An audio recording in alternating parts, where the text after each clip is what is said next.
The latest on what's happening. It's unfolding very quickly, very scary. It's really volatile right now, and both countries are engaged in this sort of war of words right now. But that could turn to action really quick, and it seems like both sides are ready for that to happen. They might actually preemptively strike. That's on the table. On the other hand, North Korea is saying that the U.S. is the one who's being the really big aggregator in this and is really aggressive.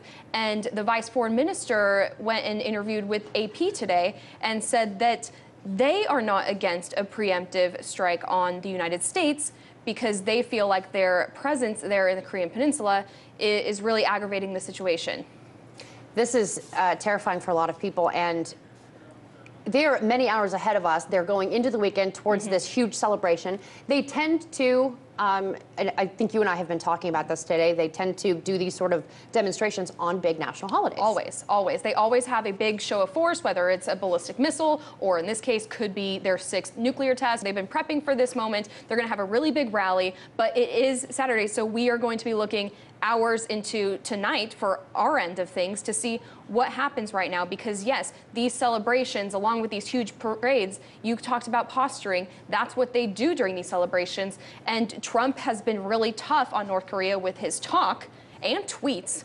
Twitter, I think the first time this is getting involved into what could potentially be later in the month. They have another military, traditional, it's like a military display, right? Some sort of a parade. And so that's kind of being watched too. Right. So April 25th is... Right. My guest says that's all well and good, but it's time for people to wake up from the dream that this new presidency is going to fix our economy. A lot of people thought and still think that Donald Trump could turn the ship around. Please, big part of what people have been talking about with Turkey. Yeah.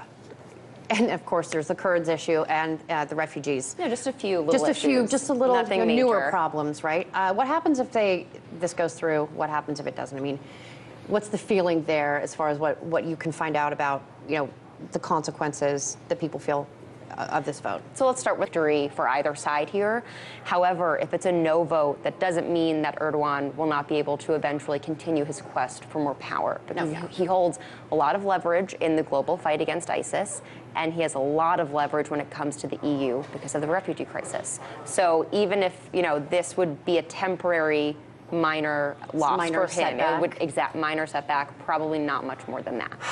Very powerful country, very powerful man. How would either vote impact the refugee agreement with the EU? Well, that's another big issue that we have to keep our eyes on.